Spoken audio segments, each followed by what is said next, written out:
আজ বৌদ্ধ ধর্মাবলম্বীদের প্রধান ধর্মীয় উৎসব শুভ বুদ্ধ পূর্ণিমা। বুদ্ধ পূজা ও শিল গ্রহণ, পিণ্ডদান, ভিক্ষু সংঘের প্রাতরাশ সহ নানা আনুষ্ঠানিকতার মধ্য দিয়ে সারা দেশে দিনটি উদযাপন করছেন বৌদ্ধ ধর্মাবলম্বীরা। এরই ধারাবাহিকতায় শুভ বুদ্ধ পূর্ণিমা উপলক্ষে রাজধানীর বাসাবো ধর্মরাজিক বৌদ্ধ মহাবিহারে পূজা, অষ্টপরিষ্কার দান, প্রার্থনা ও আলোচনা সভার আয়োজন করা হয়। বিস্তারিত রুমান আক্তারের রিপোর্টে। বৌদ্ধ ধর্মাবলম্বীদের প্রধান ধর্মীয় উৎসব শুভ বুদ্ধ পূর্ণিমা পালিত হচ্ছে।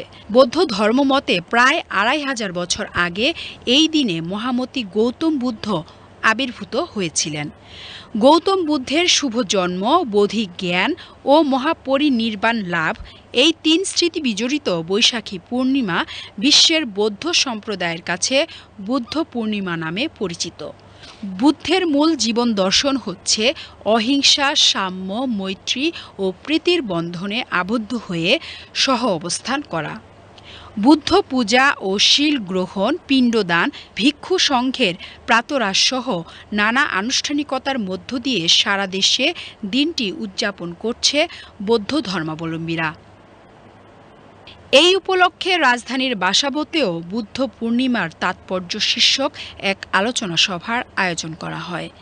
এ সময় প্রধান অতিথি হিসেবে উপস্থিত ছিলেন ঢাকা দক্ষিণ সিটি কর্পোরেশনের প্রশাসক মোহাম্মদ আব্দুস সালাম, বাংলাদেশ বৌদ্ধ কৃষ্টি প্রচার সংঘের সভাপতি শ্রী সদ্ধম শাসনধ্বজ বুদ্ধপ্রিয় মহাথেরোর সভাপতিত্বে অন্যান্যের মধ্যে ভারতীয় হাই কমিশনের first secretary Gokul V K উপস্থিত ছিলেন।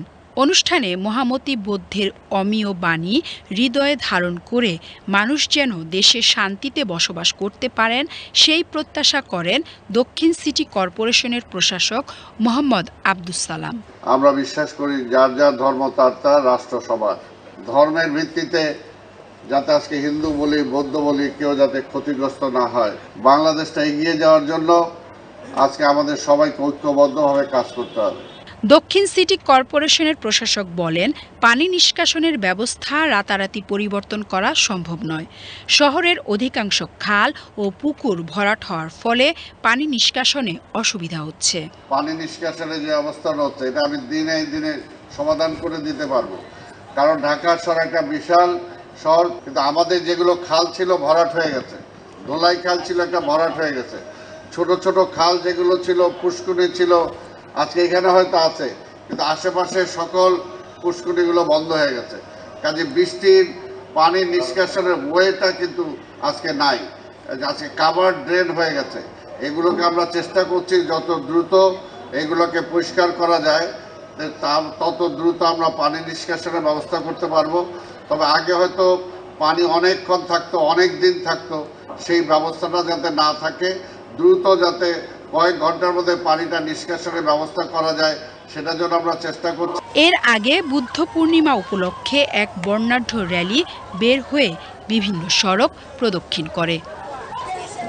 Ruman Akter, BTV news, Dhaka.